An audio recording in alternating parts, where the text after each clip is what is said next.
and welcome to Loud and Clear, the programme that gives you the chance to discuss the issues which matter to you in your region. Now, tonight we're talking about smoking, the good, the bad and the ugly aspects of smoking, and later on we'll be coming to this man, Alf, who's actually had to have a leg amputated directly as a result of smoking cigarettes over the years.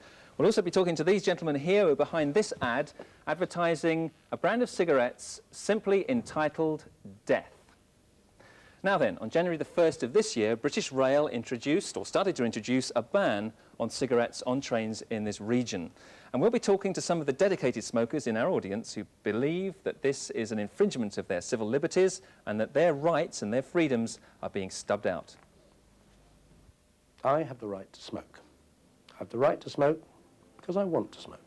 I have the right to smoke. I'm a smoker and I'm proud of it. And I vehemently object to being told how to run my life by self-appointed do-gooders who have neither the knowledge nor the authority to do so. Now they're even banning smoking on aeroplanes. I have a right to smoke in a plane or a train or in any other public place. It's not exactly possible to pop out onto the wing for a smoke. Banning smoking in public places on an overall basis is totally unjustifiable. From the 1st of January, we're totally unable to smoke anywhere on the train. We have as much right to sit on a British Rail train and smoke as those who don't smoke, because we pay exactly the same fare. I don't see why I should have to pay for the privilege of not smoking for 2 hours. I have a right to smoke at work because I spend 8 hours a day there. I smoke. If people don't like that, then they mustn't take me on. They produce arguments that are totally spurious to try and make out their case. And the biggest lie they've invented is passive smoking. They've got absolutely no evidence to say that what I don't do is harmful to anybody. The contributions that I as a smoker make to state revenues are at least 16 times the cost which smoking-related illnesses are claimed to cost the National Health Service. What I particularly resent is being told by some remote, unidentifiable bureaucrat what to do with my body. There exists a vicious, hostile minority of non-smokers bigoted, politically conscious health fanatics who seem to be waging some kind of war of attrition against smokers. But it's nothing to do with them how I run my life. If I want to smoke, I jolly well shall smoke. No beating about the bush there, was there? Now, Marjorie Nicholson, you're part of a pressure group that actually protects the rights of smokers. Do you feel that you're being persecuted in some way? Or do you think that perhaps non-smokers have the right to protection as well and that we should now be banning smoking in public places? Well, I think what was missed out on that video, and certainly a view that Forest has and many of our supporters do, is that there should be a system of designated smoking and non-smoking areas. Now, particularly on trains, British Rail could quite easily segregate one part of carriage. We have recommended that it should either be the rear carriage or the front carriage, so that there is only one interconnecting door, so that any inconvenience which people claim that they feel is minimised. In a mode of transport when you can clearly segregate people, it seems ridiculous to disregard the views of some 30% of the adult population in this country which smokes. I think in principle that's fine, but as you and I know, trains and buses are very overcrowded sometimes. It's not always possible to segregate people. What about the people who are really forced to passively smoke other people's cigarettes as a result? Well, again, nobody is forced to passively smoke. I've already explained on trains that can be done. And again, if you travel on trains within the region, there is space on them. Network South East are cutting services because they're saying there are insufficient passengers. So obviously that isn't a problem. What we need to do is get some balance back into this whole debate. People are quite literally being terrified over the issue of passive smoking. The stage that we've got at, there have now been something like a dozen critiques of the original research on passive smoking. The proponents of passive smoking as a danger to public health have not answered those criticisms. Now, until we actually get the scientific debate going again and start getting responses to this, then people will continue to be terrified over the issue. And it's unfair. Nobody should put people in that sort of position. OK, what do people think then about passive smoking? Are they worried about it? Do they not believe that it's a problem? What do the non-smokers feel about that? Well, one thing I believe they're on about smoking in buses. Yes. Now, if a person, the top deck in some of the buses is designated for smoking, But smoke knows no boundaries. It'll drift down. It comes down and it comes along here, particularly if you're sitting in the Why front. does it bother you? Well, one very good reason. I lost my father with cancer, lung cancer. He was a smoker from 14. He died with lung cancer. I'd like to ask one of the smokers, or 2 or 3 of the smokers over there, if they actually lost a very close relative. Yes. Which, yes. and you continue to smoke. Well, let's ask your view. You just won't believe this. I think there's some emotional idea here that somehow if you don't smoke, you won't die. There's some emotional idea got hold that with the virulent anti-smokers that only smokers die, and only smokers die on cruel and uncomfortable death. This really must be stopped. We are all mortal. Are you a smoker? I am a smoker, yes. Do you believe that... And I do not wish to be neurotic about my mortality. No, but do you believe that your personal freedoms are being eroded by I this... certainly do, but on the other hand, I don't want to impinge on the rights of non-smokers. I agree with Marjorie Nicholson. We need designated areas for smokers in public places.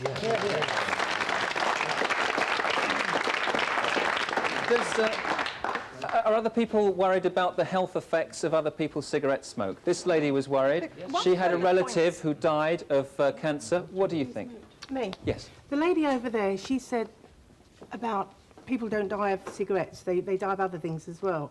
Now, has she ever worked or been in a hospital on a terminal ward? Why? with What's the people with point you're cancer? making? Well, I've helped nurse hordes of people with emphysema, cancer, bronchitis, asthma. I'm an asthma sufferer. Are you saying that nobody else will Oh, die? of course they do, but majority of them have all smoked in the past. But there are only are smoking. 30% of smokers. It's going down all the time. So you're saying on the one hand that, you know... I'm not. I'm saying on my not on percentage, my own experience. We're all going to What are your die. views on smoking then? That it's hazardous to health? Yes, it is. OK. Well, let's go and talk to a group that have been campaigning for some time on this subject, ASH, Action for Smoking on Health. Dr. Noel Olson's with us in the audience tonight. We've heard different views about smoking and indeed passive smoking. What's your view? Well, I think the thing we've got to remember is that 110,000 people die every year from smoking. And secondly, I think we've got to remember that everyone's right to breathe clean air should exceed the right to pollute it. But having said that, ASH is actually against smoking. It's not against smokers. And I think we've got to find the right balance. But ASH against smoke? Let the doctor finish. But I think that the arguments about passive smoking are really very clear. There was some absolute rubbish talked over there about the scientific evidence. The scientific evidence is very clear. Ask any asthmatic who walks into a smoky room. Ask anyone who's just had a cold who goes into a place where people are smoking. That's not scientific evidence. Ask the mother. That's emotive reasoning. Ask also. It's not going to get a chance to finish, I can see that. But what do the smokers think about that? People are saying that they suffer with allergies, with asthma. What do you say?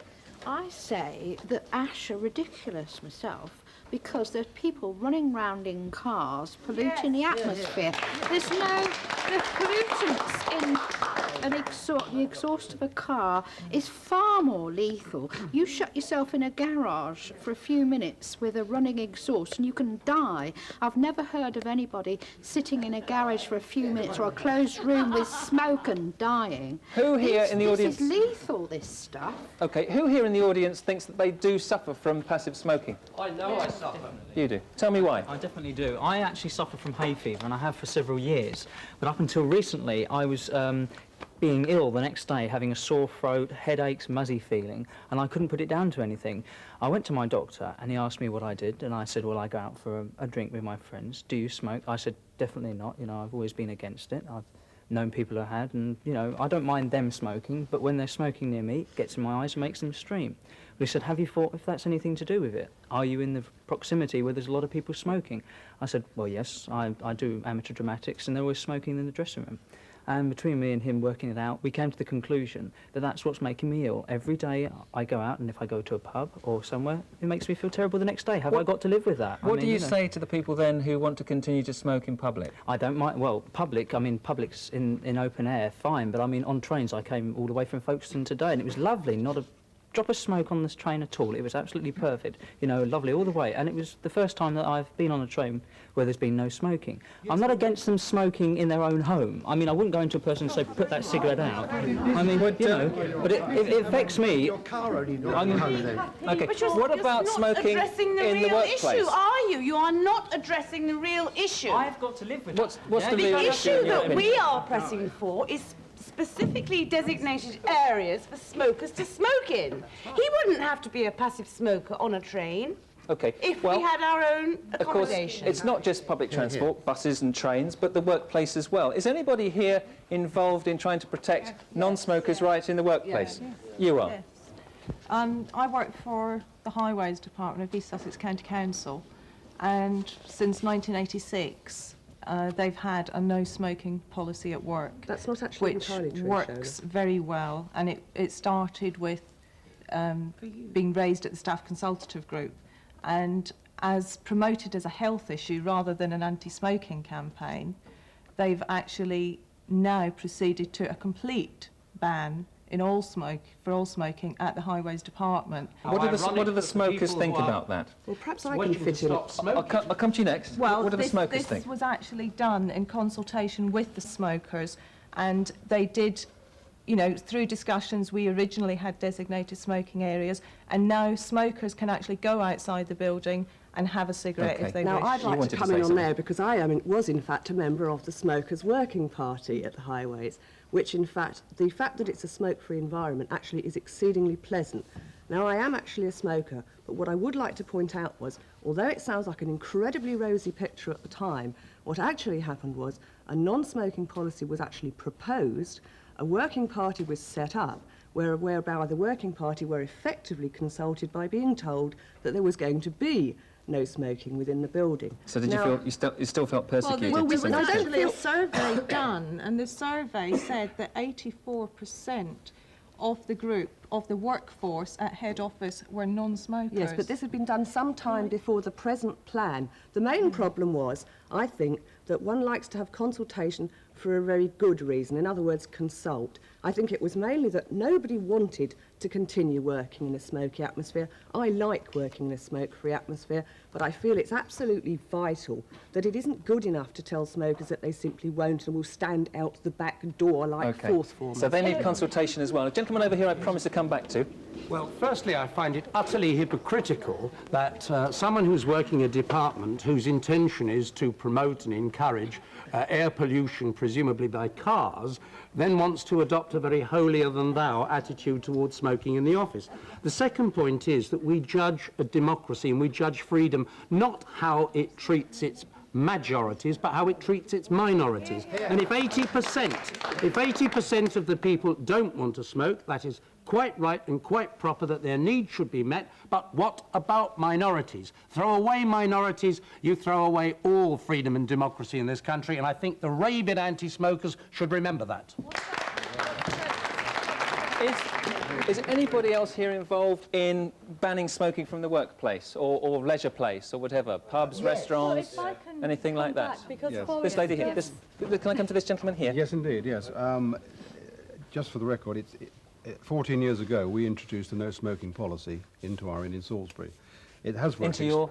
Into the new inn at Salisbury. To the new inn, a pub? Yep.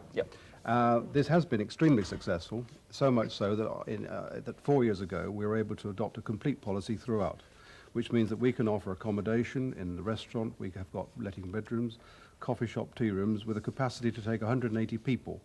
And throughout, it's completely no smoking, and we've had no problems whatsoever in adopting that policy. Well, I've heard of a pub with no beer, but a pub with no cigarettes right. either. And but we feel that because we are in Salisbury, we're offering that facility to non-smokers, which has never been known before in the licensed trade. I don't think I want to do that in a village pub in particular, because I think that would be wrong. But in actual fact, by doing it this way, there are so many pubs in the middle of Salisbury that people now have a choice to do it. Okay. So Okay. What do people in the audience think generally about non-smoking pubs? Lady in the pink at the back. I think it's absolutely brilliant. I wish I'd Well, had would you more... go to a pub that was non-smoking Yes, I'd deliberately go. because of that? Yes. Right. What do smokers feel about that? I run a pub and I'm just giving up smoking, but I feel in the sort of pub I run, I'd lose all my customers. 80% of the customers that come in smoke. A drink and a fag go hand in hand. And it must be very hard to give up in an atmosphere which is surrounded by other people's smoke. It was very hard, but you know, I've done it. Good. Well, what do people think then about advertising? I'd like to ask our audience here tonight, how many people would be in favour of a total ban across the board on tobacco advertising? Hands up. Quite a few, quite a few. Well, what do people think about this advert over here? This advert is for a brand of cigarettes called simply Death.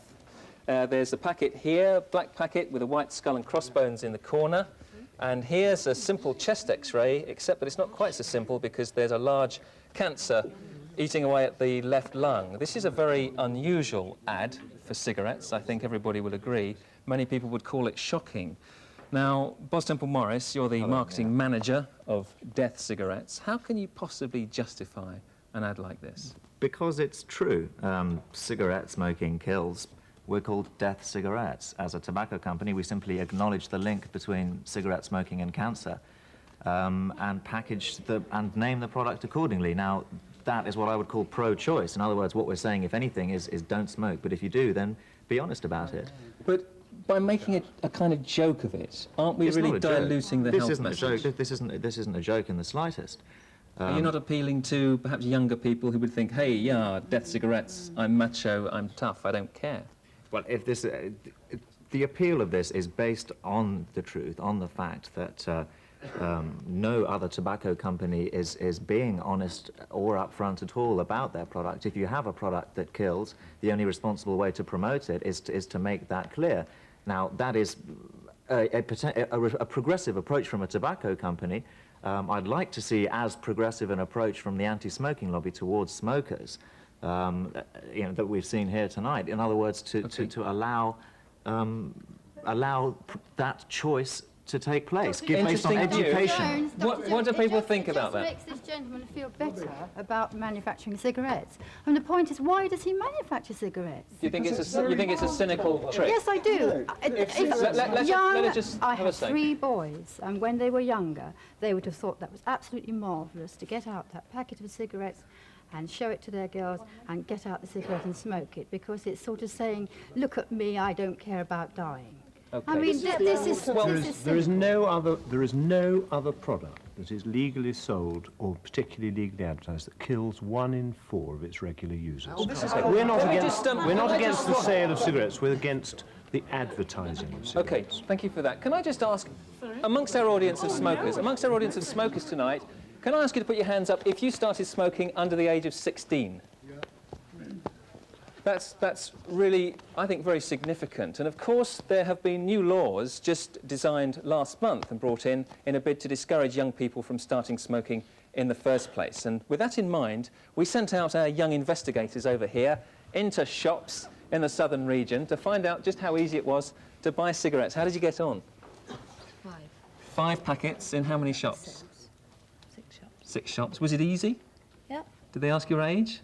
Only one, that was the one that went Only one shop in 6. And how old are you? 14. 14. How did the rest of you get on? You've all got cigarettes in your hands. Anybody have difficulty?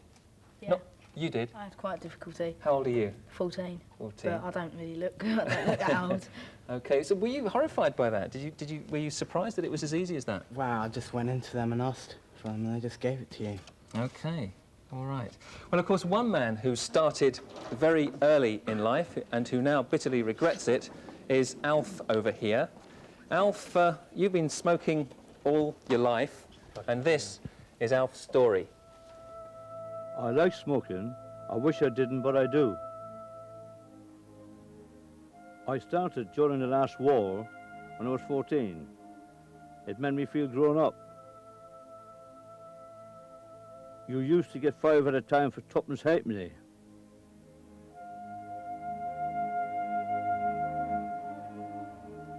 There were no health warnings then. People used to say it stunted your growth. But I never thought I'd lose my leg because of smoking. I never smoked much. It's only in the last 15 years that I've started to smoke a lot. I've always been healthy, but a year ago I started to get pins and needles in my leg. They told me I had a blood clot, which was caused by smoking. It didn't get any better. I couldn't believe it when they said I had to have my leg amputated. The doctors have said that if I carry on smoking, I'll probably lose my other leg. I get lonely and bored sometimes, and I smoke to keep myself happy. I want to give up smoking. I've tried everything, but I just can't stop.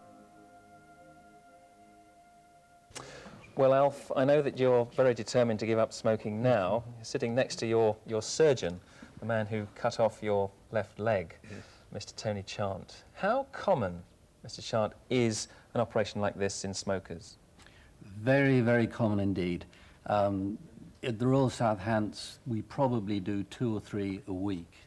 We look after a lot of people in outpatients, trying to persuade them to give up smoking, so-called conservative measures. We do a lot of preventative operations like bypass surgery, but inevitably people land up with this condition, and as poor old Alf here land up losing their leg. Very hard endpoint. Can you just tell the audience how it is that smoking produces a condition that leads to amputation? I have to be honest, and the pro-smoking group would emphasize this, there are many factors involved, but it does seem from the literature and all the research that smokers bring on the hardening of the arteries a lot earlier than non-smokers.